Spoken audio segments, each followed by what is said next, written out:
Hey everyone, thanks for watching this video. If you watched our top 5 things to do in San Francisco, this is our top 5 things not to do in San Francisco. We're gonna start it off at number 5 with the Aquarium of the Bay.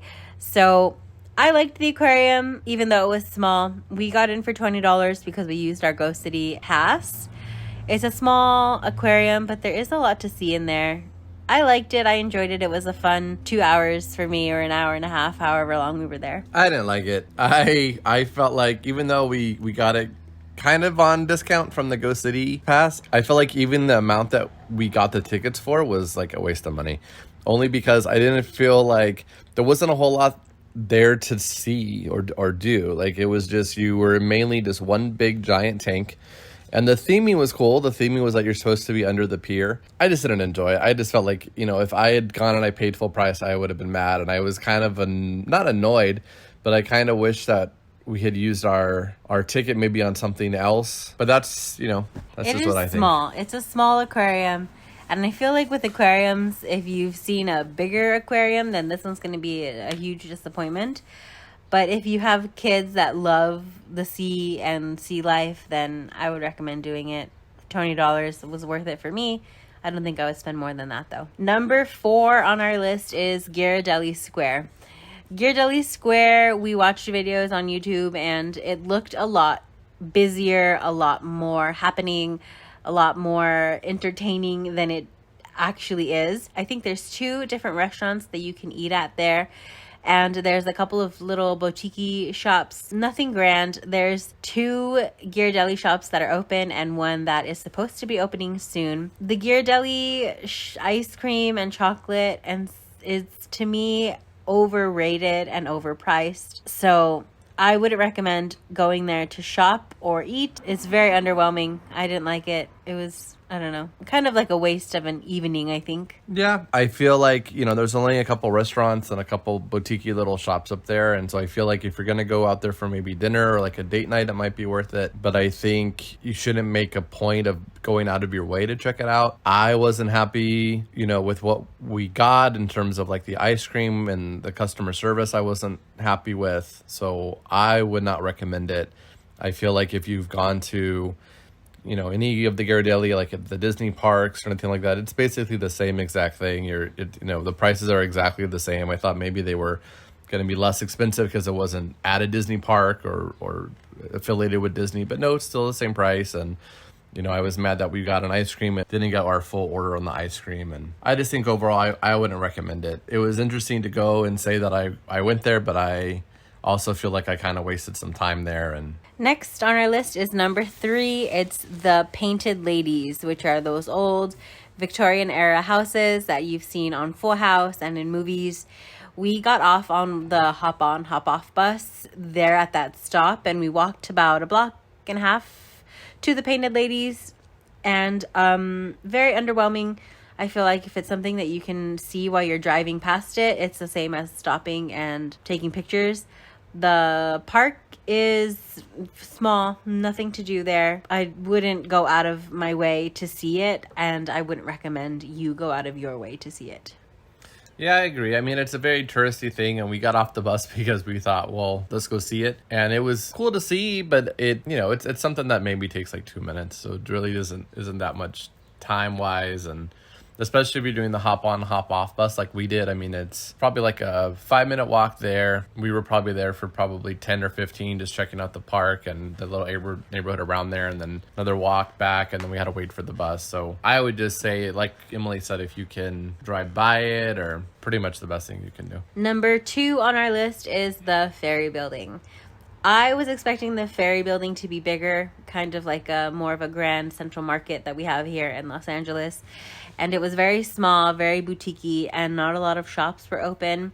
We did go in the middle of the afternoon, so maybe that had a role to play in why the shops were closed. But unless you are wanting to eat at like a high-end little restaurant where you're going to be spending $30 an entree, I wouldn't recommend going there. If it's something that you are dying to see, it's going to be a quick trip. It's very small, not a lot to look at. I was disappointed. I had higher expectations. For me, I didn't know what to expect. I've never been to any place like that, so I didn't really know what to expect. I thought it was interesting, but I do wish that more of the shops were open. A lot of the restaurants were closed, and so it was really just one or two little boutique little shops that were open, and I thought they were really overpriced. But yeah, overall, I don't really know what to say. I guess, you know, if the restaurants and things were open more, then it might be a better experience. But for when we went, it was like a Tuesday or a Wednesday at 3 p.m, and a lot of the stuff was closed. So I wouldn't recommend it because a lot of the stuff was closed. And number 1 on our list is the Tulip Fields at Golden Gate Park. So I had seen pictures of the Tulip Field online, and I was expecting more from what I had seen. The tulips are very scarce. There's not a whole lot of them, and it's in a very small area. The coolest thing there is the windmill that's there. You can't go into the windmill or do anything. You just look at it and take pictures. But that was the coolest thing out of the Tulip Fields. And that was something that I was really looking forward to doing in San Francisco, just based off what I had read online and what I had seen. So I was way disappointed with that. I don't know. I would not recommend going there. Yeah, I agree. I went because Emily wanted to go check out the tulips, and it wasn't a very big area. And like she said, I mean, it's just some tulips, and then there's this giant windmill in the middle. And the windmill is cool. Like, it looks like it's something from like a Frankenstein movie. I'm not a big flower person, so I generally enjoy it. Okay, and then this is a little honorable mention bonus. Didn't really quite make it into our top 5 list, but was probably going to be number 6. Was the Disney Family Museum. So we went using our Go City Adventure Pass. So it was $20 for us to each get admission to the museum. And I was disappointed with the museum because I was expecting more things to look at, I think. A lot of the museum are just pictures and drawings, and I was expecting more things like personal items from Walt or items from early Disney or early Disney Studios. And there's not a lot of things in there. There's just a lot of drawings and a lot of pictures, and it's very hot and there's a lot of children. So I just didn't enjoy my experience there at all. The reason why it didn't make it into the top 5 things, because David had more of a pleasurable experience than I did. But I regret going. It was a waste of hours of my day, and it was just, I was miserable the entire time. The coolest thing they had in there was the Disneyland diorama, which I've seen already a lot of times. And it's the same one they have at the park. And they only had, I think, 2 interactive things in the museum that you could do, and they both didn't work. So it was a waste of time for me, a waste of money. I would definitely not recommend going there. I like Disney, I like Disneyland, but I did not have a good time at the Family Museum. We went back and forth on whether or not we would put the Aquarium or Disney in the number 5 spot. And ultimately, for me, I think, number 1, I'm a huge Disney fan, so I'm sure that gave it a little bit more of a bias.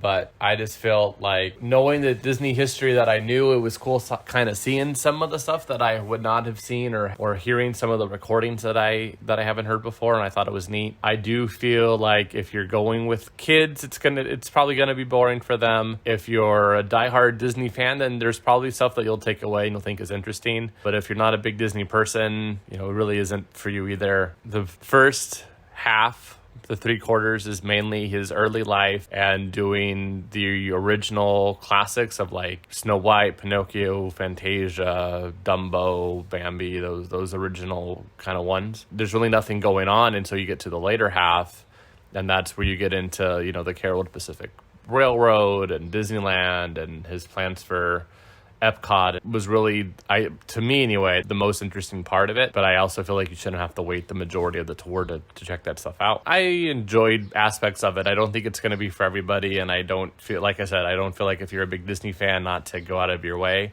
And I feel like even if you're a big Disney person, where you're like a big parks fan, I don't feel like it really has that much for you either. I think it's mainly if you are really interested in Walt Disney and Walt Disney's life, learning more about him as a man and what he went through. It's interesting in that regards. But it really doesn't do any justice for like the parks or after that. So that was our top 5 list of things to not do in San Francisco. All these things you can find in depth on our channel. We did videos at each of these stops and attractions that we talked about. Don't forget to like, comment, and subscribe. And thanks for watching this video. Yeah, thanks, guys.